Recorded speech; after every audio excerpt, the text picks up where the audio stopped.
vas a tomar conciencia de los lugares donde estuviste cuando mires las fotos, ¿no? Y ahí te vas a sentar y te vas a acordar y vas a volver a disfrutar de eso. Y a veces en la vida nos pasa eso, ¿no? Vivimos tan rápido que no nos damos cuenta de las cosas que el Señor hace a través del tiempo, de su amor, de su fidelidad, de cómo Él nos tendió la mano cuando estábamos derribados y nos levantó y nos fortaleció, cómo Él puso su mano de sanidad cuando estábamos enfermos, cómo Él nos guardó de terribles situaciones, porque el Señor por sobre todo nos ama. Y eso es algo que debe estar firme en nuestros corazones, el conocimiento del amor de Dios, saber que Él lo dio todo por nosotros y que también sigue estando a nuestro lado para ayudarnos, para acompañarnos, para guiarnos. Pero a veces en el transcurso de la vida nosotros pasamos situaciones y muchas de esas situaciones que pasamos dejan marcas en nuestras vidas, en nuestros corazones. Y son allí en esas marcas donde el enemigo busca trabajar, socavando nuestra fe, contradiciendo el mensaje del Evangelio, haciéndonos ver que no todo es tan bueno, sino que estamos mal y que nadie se acuerda de nosotros y que nadie se ocupa y que me va haciendo un cúmulo de ideas, de pensamientos que me impiden avanzar y crecer en el camino del Señor, ¿no? Siempre cuando hablamos del Evangelio, hablamos de que el Señor nos dice de ir creciendo siempre, creciendo en todos los aspectos de la vida, buscando primeramente el reino de Dios y su justicia, no cambiando, invirtiendo los términos, porque cuando nosotros buscamos primeramente el reino de Dios y su justicia, Él nos añade las demás cosas. Y esas cosas que Él nos añade son precisamente las cosas que necesitamos. Y muchas veces no llegamos a tener aquellas cosas que necesitamos porque invertimos la ecuación y queremos buscar primero aquellas cosas que nos hacen falta y decimos, cuando pueda me voy a ocupar de las cosas del Señor. Pero el Señor no nos enseñó de esta manera. Y en ese camino de la vida nosotros vamos pasando por pruebas, por dificultades, y cada una de esas cosas va dejando tal vez marca en nuestros corazones, ¿no? Yo quería compartir con ustedes un versículo que se encuentra en Santiago, capítulo 1, versículo 12. Y dice, al que soporta las dificultades, Dios lo bendice. Y cuando las supera, le da el premio y el honor más grande que puede recibir, la vida eterna, que ha prometido para quienes le aman. Y si vamos a la versión Reina Valera,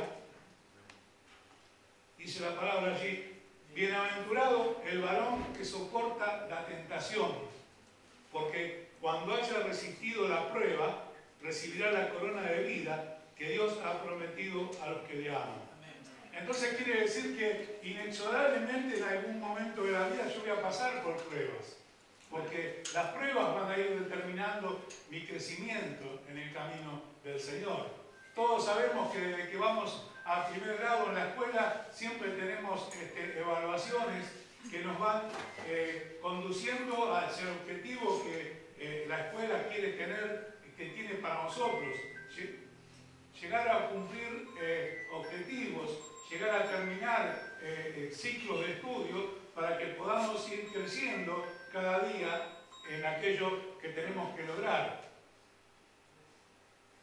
Entonces es importante tener en claro que cuando yo vengo el camino del Señor, no es que el Señor me va a tender una alfombra de terciopelos para que yo camine sobre ella, sino que voy a caminar entre espinos, voy a caminar entre situaciones que me pueden lastimar y que yo tengo que estar preparado para esto, como fortalecido en el Señor y en el poder de su fuerza.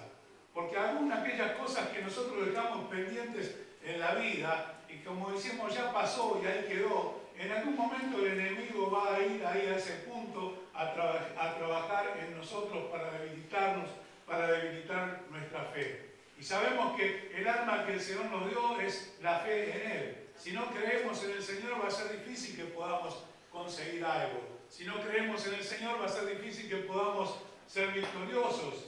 Si no creemos en el Señor va a ser muy difícil dice que alcancemos salvación, porque dice, el que creyere, ¿no?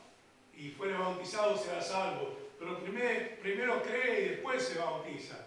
Entonces, el enemigo lo que busca es socavar el tesoro más grande que nosotros tenemos, es nuestra confianza en el Señor. Y estaba mirando en la vida de Pedro, ¿no? Pedro está puesto como ejemplo muchas veces de todo lo que está mal hecho, ¿no? Pero sin embargo, Dios actúa en la vida de Pedro y nos muestra como de muchos Pedros, como podemos ser nosotros, o Pedras, si querés cambiar el sexo, entonces vas a encontrar que cada uno de nosotros tenemos mucho en eso. Y que en lugar a veces decimos, Pedro, mirá este Pedro, si estaría acá lo tendríamos que abrazar, y decir, vos sos un héroe porque dejaste que Dios trabaje en tu vida. Y así Dios trabaja en cada uno de nosotros. Ese hombre que tenía tanta determinación para encarar los conflictos, para resolver las situaciones, aquel hombre que tenía tanta experiencia humana en todo lo referente a su profesión, sin embargo tuvo que atravesar dificultades en su vida, en la relación con Dios y en aquellas cosas que él no había terminado de curar en su vida y que seguían allí estando, trabajando en él. Y en San Lucas capítulo 22,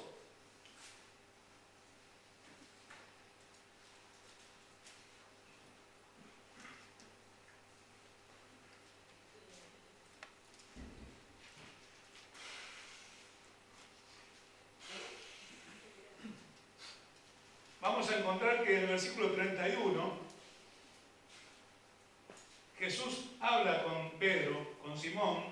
Acuérdense que Simón es Pedro, ¿no? Es la misma persona. Dice, he aquí Satanás os ha pedido para zarandearos como a trigo, pero yo he rogado por ti para que tu fe no falte, y una vez vuelto, confirma a tus hermanos. Y el efecto de la zaranda, yo lo tenía por el lado de la arena, ¿no? Que cuando se zarandea la arena, queda la arena fina, la ponen en la zaranda, que es un rectángulo así, con un alambre finito de tejido, y se mueve y cae la fina y quedan los granos gruesos que para determinadas cosas no sirven. Pero también se hace un trabajo similar con el trigo, que se sale la cáscara, la basura que puede haber todo junto como se cosecha y queda el grano puro y lo demás queda en la zaranda. Y la palabra de Dios no dice que Jesús oró para que Pedro no vaya a la zaranda, porque precisamente en la zaranda es el tiempo donde nosotros conocemos al Señor de cerca y donde el Señor busca hablarnos y hacernos entender aquellas cosas que nosotros tenemos que corregir y que Él está interesado, porque si Él no estaría interesado sería así nomás, pero sino que como Él quiere que vayamos creciendo a la perfección, camino a la perfección, busca de a través de esta zaranda, como lo hizo con Pedro, que Él vaya llegando a sacarse y desprenderse aquellas cosas de su vida, de su corazón que estaban mal. Entonces dice Jesús, le habló a él, le dijo, yo he pedido para que tu fe no falte. Y qué bueno saber que el Señor está intercediendo delante de Dios por cada uno de nosotros. Y no le está diciendo, Señor, no nos metas en la zaranda, sino está diciendo, Señor, que la fe de ellos no falte. Ahora yo tengo que trabajar en esa fe. Yo tengo que moverme en esa fe, tengo que buscar de que su palabra esté impactando mi vida y esté generando esa fe que necesito para atravesar las pruebas y las dificultades. Dice que Pedro le dijo que estaba dispuesto a hacer lo que sea necesario, que no le iba a fallar al Señor, pero pasó un tiempo muy breve, quizás horas, y Pedro se enfrentó con aquella prueba tan terrible donde Jesús es apresado, y una vez que Jesús es apresado, todos huyen y lo dejan solo, y Pedro, para no dejarlo solo, se quedó ahí cerca mirando, y Jesús le había dicho, mirá, antes de que cante el gallo vos me vas a negar 3 veces. Y Pedro no lo podía creer ni que se lo pinten en colores, porque dice, yo sé que yo te voy a seguir, voy a estar con vos siempre, yo no te voy a fallar, pero sin embargo, Pedro se enfrentó a esta cuando Jesús es apresado, él estaba allí a la distancia de Jesús. No se quería comprometer con Jesús. No quería que lo identifiquen con Jesús. Tenía miedo de pagar el precio social de que él también sea afectado, discriminado o maltratado por ser amigo de Jesús, por ser discípulo de Jesús. Y así lo vuelve a hacer. Hasta que le viene una señora y le dice, vos estabas con ellos. Y él dice, no. Después viene otra persona y también le dice, yo te vi que vos estabas con ellos. Vos sos Galileo. Y dijo, no. Y otra vez más, y vuelve Pedro a negar por tercera vez al maestro. Pero hay un hecho que me llamó tanto la atención, que Jesús en ese momento, antes de que el gallo cante, lo mira a Pedro, levanta su mirada y lo mira a Pedro, ¿no? Y Jesús también nos está mirando a cada uno de nosotros. Jesús nos mira, así como levantó su mirada para verlo a Pedro, Jesús lo estaba mirando. Porque Jesús tenía un propósito en la vida de Pedro. Dios lo tenía preparado para algo especial.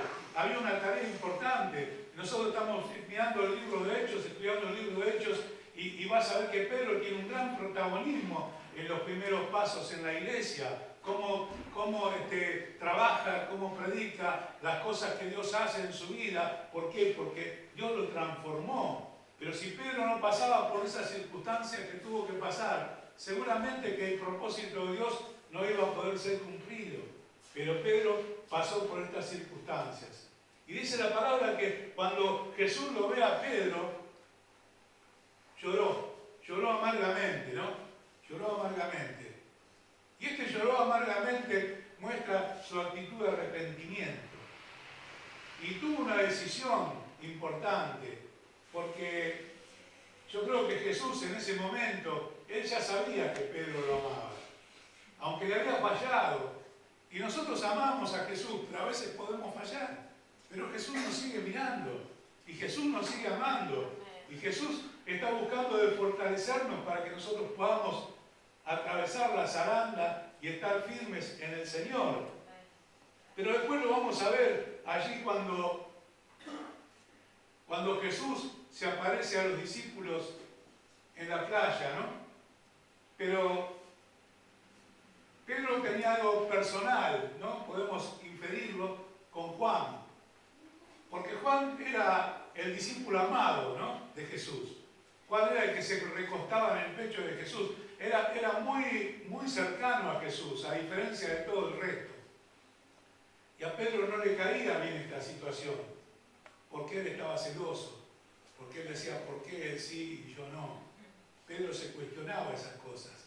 Pero Pedro, como era un hombre fuerte y valiente, sacaba pecho y seguía para adelante. Pero ahí quedaban las mellas de las heridas que su corazón estaba teniendo. Ahí quedaban las mellas de aquella sanidad que él estaba necesitando en su corazón para ser cambiado y transformado. Porque el enemigo venía sobre esas áreas de la vida de Pedro. Venía sobre aquellas situaciones que él miraba y le causaban daño, o él miraba que para él era una injusticia, o era algo que para él no era lo que debía hacer. Y todas estas cosas iban trabajando en su vida. Pero llega un momento donde Jesús se aparece ya resucitado en la playa ahí, y prepara el fuego nuevamente, prepara el fuego y prepara un pescado para comer. Y cuando Pedro se da cuenta que era Jesús el que estaba ahí, dice la palabra que se echó al agua, se volvió al agua porque no podía, era tan grande el impacto que había recibido en su vida. Porque Jesús le estaba mostrando a Pedro de nuevo, mirá, acá está el fueguito, es el mismo fuego que había allá donde calentaban las manos y era el lugar donde vos me negaste, pero ahora estoy acá de nuevo. Y cuando Pedro empieza a ser preguntado por Jesús si en verdad lo amaba a Jesús, Pedro dijo, Señor, tú lo sabes todo, tú lo sabes que te amo. Pero Pedro tuvo que terminar con eso, tuvo que ser sanado en su corazón con eso, entregarle al Señor. A veces el Señor no está esperando un discurso de nosotros, creo que nunca lo espera, sino está esperando un corazón sincero, que se hable y le muestre al Señor todas aquellas áreas de la vida donde hemos padecido injusticia, donde nos trataron mal, un daño y fue martillando una herida. Y es importante que ese Jesús, tú sabes que te amo, habló más que todo un discurso, porque Pedro estaba diciendo que necesitaba de ese amor de Jesús para ser sanado. Ahora qué bueno qué importante que yo pueda abrir mi corazón a Jesús. Qué importante que yo pueda abrir mi corazón a Jesús. Y que no deje pasar el año que viene, sino que hoy lo pueda hacer. Abrir mi corazón y dejar que Él actúe en aquellas áreas de mi vida donde yo fui dañado. Porque el enemigo te está esperando. El enemigo tiene la zaranda allí preparada y está esperando el momento para hacer una zancadilla en tu vida y terminar con vos y hacerte sentir más mal que nunca, dañarte y hacerte mal. Pero Jesús vino a traerte una vida nueva, una vida en abundancia, una vida que solamente Jesús te la puede dar. Olvídate de todo lo que fue y de todo lo que pasó y recibir la nueva vida que Cristo quiere para vos. Pero por sobre todo abrir tu corazón delante de Él y decirle: Señor, tengo estas áreas de mi vida que estoy sufriendo. Mi esposa me trató mal, mi hijo me trató mal, yo traté mal a mucha gente, porque a veces creemos que los únicos que sufrimos daño somos nosotros, pero tal vez nosotros también tenemos algún muerto en el placar, alguna cuenta que no arreglamos y necesitamos que el Señor sane esos momentos, que nosotros podamos arrepentirnos de aquellas cosas que las llevamos en nuestro corazón, en nuestra vida. Esto del muerto lo digo de manera figurativa, ¿no? Pero abrir nuestro corazón y decirle al Señor que necesitamos su perdón, porque sin ese perdón no vamos a poder continuar.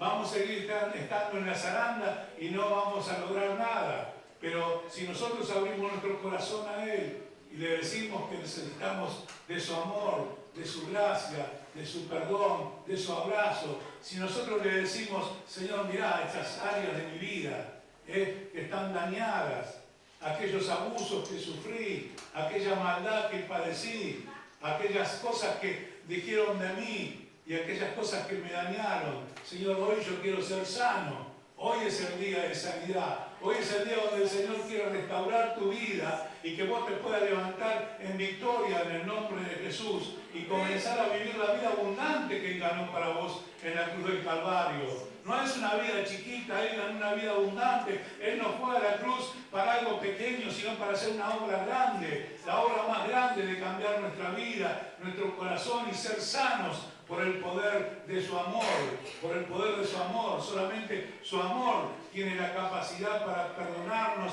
para limpiarnos y para hacernos libres de toda opresión que Satanás quiere ejercer sobre nuestras vidas cuando nosotros tenemos áreas que no están sanadas. Y a veces decimos: esto no lo puedo hablar porque es muy íntimo, me da vergüenza, no sé cómo decirlo, pero mientras estás en esa situación, el enemigo sigue haciendo daño sobre tu vida. Y Jesús quiere terminar, porque dice la palabra que Él vino a destruir las obras del diablo. Él las vino a destruir, no vino a desplazarlas, no vino a cambiar un poquito la situación, sino vino a destruir las obras del diablo. Vino a destruir las obras del diablo y yo tengo que creer en esa palabra y tomarla para mí. Pedro no hubiese hecho nada si no hubiese entregado su corazón a Jesús y haber sido sanado de todas esas cosas que lo estaban afectando en su vida. Pedro no hubiese podido cumplir con el propósito de Cristo si no hubiese sido sanado en su corazón. Pedro le dijo: Señor, tú lo sabes todo, tú lo sabes que te amo. Y yo a veces me pregunto, tal vez el Señor está esperando eso de nosotros, ¿no? Señor, tú sabes que te amo. Señor, vos sabés que yo te necesito. Señor, vos sabés que estas cosas que tengo acá me están pesando y me están cargando y me están cansando, pero yo hoy abro mi corazón delante de tu presencia y las pongo todas ahí, Señor. Y busco tu sanidad, busco de tu obra, busco de tu milagro, busco de tu poder, porque yo sé que estás ahí, Señor. Yo sé que estás ahí.